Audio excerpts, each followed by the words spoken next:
जय श्री राम दोस्तों, हमारे YouTube चैनल राष्ट्र की बात चैनल में स्वागत है।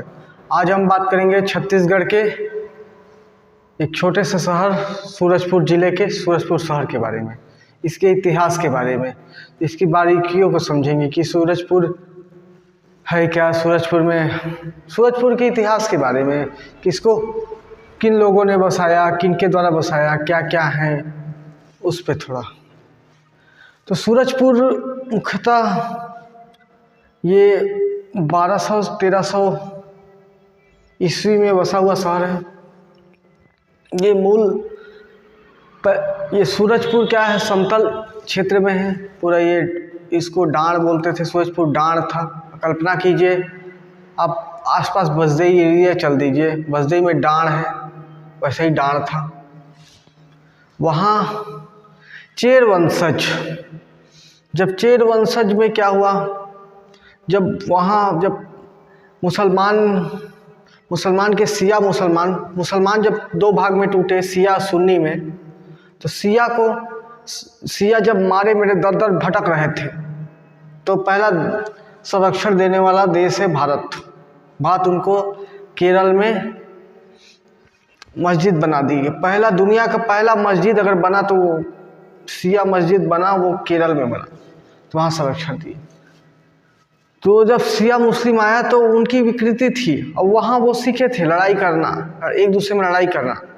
तो यहाँ राज करने के चक्कर में यहाँ के राजाओं को लड़ा दिया।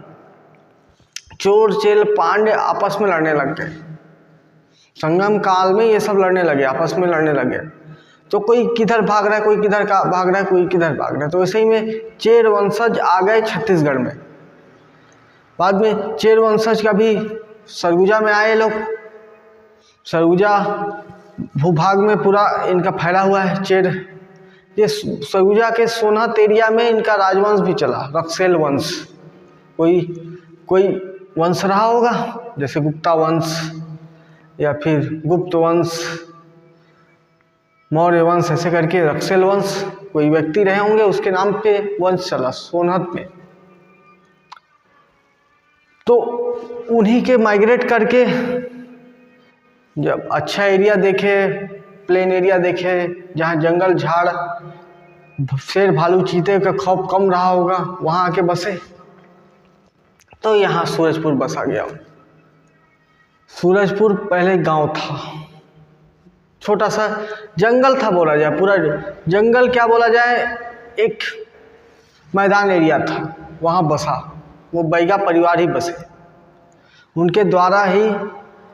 अब उनके परिवार पूरा आए होंगे, 2-4 परिवार आए ही होंगे। आज उनका आबादी सूरजपुर में 2-3 मोहल्ले में है। तो वो यहाँ की जीविकोपार्जन के लिए दुनिया भर के कृत्य करते रहे होंगे।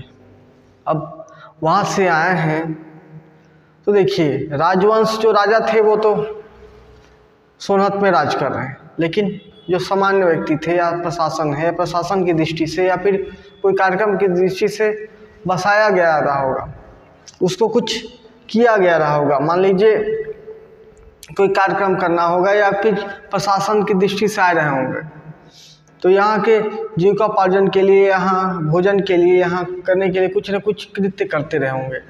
आसपास के एरिया में 3 किलोमीटर बाहर चल जाएं तो पूरा जंगल था, 3 किलोमीटर के बाहर चल जाएं तो पूरा जंगल था। जंगल रहा होगा तो शेर भालू चीते आम बात है। ऐसा सरगुजा क्षेत्र तो अभी भी बीहड़ है, जंगल है। 10 किलोमीटर बाहर चल जाएंगे तो आपको जंगल दिखेगा। तो ऐसे क्षेत्र में सर्वाइव करने के लिए डर भय भी लगता है, तो पूजा पद्धति भी अपनाई गई। कि बोलते हैं सबसे पहले जब बड़का पारा में आए हैं वो चेर वंश, जिनको आज के चेरवा जनजाति बोला जाता है। अंग्रेज आने के बाद तो शेड्यूल कास्ट, शेड्यूल ट्राइब, दुनिया भर के आदिवासी जनजाति, ये सब दुनिया भर का करके चले गए, हमको लड़ा के चले गए, और वो आज चेर वंश जनजाति आदिवासी में आते हैं।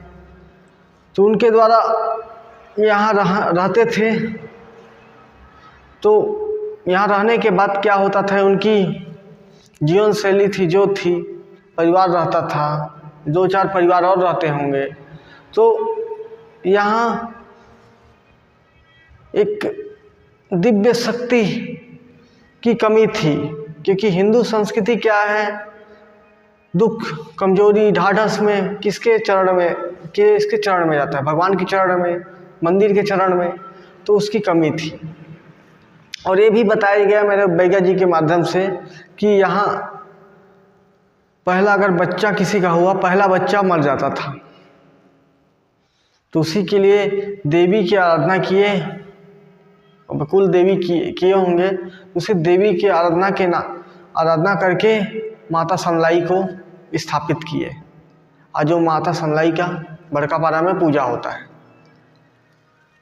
उसके बाद नगर में जितने भी देवस्थान हैं, जैसे गांव, इधर बड़कापारा के अंदर जाएंगे थोड़ा, गौहा ठाकुर गांव के देवता हैं, ग्राम देवता हैं।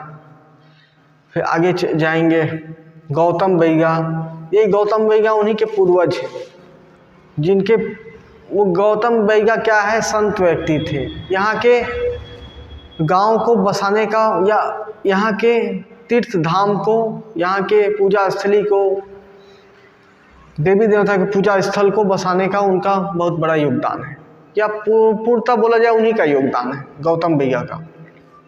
तो वो बसाए वहाँ दरहा देवता, फिर गौहा ठाकुर ग्राम देवता, रास पहाड़ के देवता, ऐसे करके। और गांव के आउटर में सिवरिया बाबा को बसाए, कि गांव में आने वाले के लिए रक्षा करने के लिए, गांव की रक्षा के लिए, ताकि पहले क्या है, इंसान तो कम ही आते थे। सोचिए, आप कल्पना कीजिए 5-10 आदमी रह रहे हैं, तो इंसान तो कम आते थे। आएंगे तो साल 2 साल में एक आध व्यक्ति आते हैं, या तो कोई आया हाथी घोड़े लेके आया तो आया। लेकिन यहाँ डर किससे, शेर भालू चीते से डर। तो उसके संरक्षण के लिए हर गांव के किनारे सिवरिया बाबा को बैठाए हैं, ताकि इस गांव का रक्षा कर सके, कि गांव के अंदर कोई प्रवेश ना करे। तो आप चंद्रपुर एरिया में देखे होंगे बसाए हैं, फिर मेन रोड में सिवरिया बाबा को बसाए हैं, स्थापित किए हैं। फिर इधर भैया थान रोड में भी बाईपास रोड के किनारे सिवरिया बाबा। और इधर आगे का जानकारी नहीं है इधर मेरे को। तो ये चेरवा जनजाति जो चेर वंश है, उनके द्वारा ये सूरजपुर बसाया हुआ है। मूलतः वही पहले आए यहाँ, वो यहाँ आए, यहाँ की पूजा स्थली, धर्म स्थली को जागृत किए, और यहाँ की वही रहन सहन, वही जीवन यापन, वही चाल चलन, वही व्यवहार स्थापित किए। उसी को देखा देखी आज अन्य हिंदू धर्म के लोग या अन्य जो भी जात समाज के लोग उसको अनुपालन कर रहे हैं। इन्हीं की संस्कृति जैसी है हमारी सबकी संस्कृति है। वो जैसा खान पहनावा है, वैसा खान पहनावा है हमारा। वो जिस पूजा स्थली को मानते हैं, उस पूजा स्थली को आम समाज यहाँ का मानता है। जैसा जीते हैं, जैसा जीवन यापन करते हैं, वैसा जीवन यापन है सभी का। उसके बाद आने का सिलसिला हुआ। सूरजपुर के इतिहास के बारे में बात कर रहे हैं तो चेर वंश सबसे पहले आए। ये लगभग 1200 वर्ष में आया, 1200 ईस्वी में आए, लगभग 1200 ईस्वी में। क्योंकि चेर चोल पांड्य में आपस में वो मुसलमान लड़ा दिए, तो भग के इधर उधर राजवंश फैला, तो वो चेर वंश यहाँ आ गए। इनका गुमनामी का इतिहास नहीं है, इनका बड़ा गौरवशाली इतिहास है। ये छत्तीसगढ़ के उत्तर भाग में इनका गौरवशाली इतिहास है। फिर उसके बाद आने का सिलसिला हुआ 1500 में लगभग महाराष्ट्र से वही मुस्लिम आक्रांता से परेशान होकर गोड़ वंश आया, जो मूलतः गोड़ वंश बताया जाता है महाराष्ट्र के हैं मूलतः। ये भी मेरा दोस्त बताया, सौरभ सिंह, महाराष्ट्र के। उसके बाद आने का सिलसिला चालू हुआ 1600 में लगभग राजवाड़े आ गए हैं, राजवाड़े समाज। उसके बाद 1700 में लगभग हमारा साहू आ गया, जिसे आदिवासी साहू बोलते हैं। ऐसे करके आने का सिलसिला हो। उसके बाद अन्य अन्य समाज आने चालू हुए होंगे। जैसा स्थिति है, जैसे अभी तक के मेरे प्राप्त जानकारी के अनुसार अभी 3 कास्ट की जानकारी हो पाई। जैसे जैसे आगे की जानकारी होगा अगले कमेंट पे ज़रूर बताएं, अगला वीडियो ज़रूर बनाएंगे। तो ये जानकारी है, ये 3 समाजों का जानकारी है मेरे को, चेरवा समाज की, राजवाड़े समाज का और साहू समाज का, साहू समाज।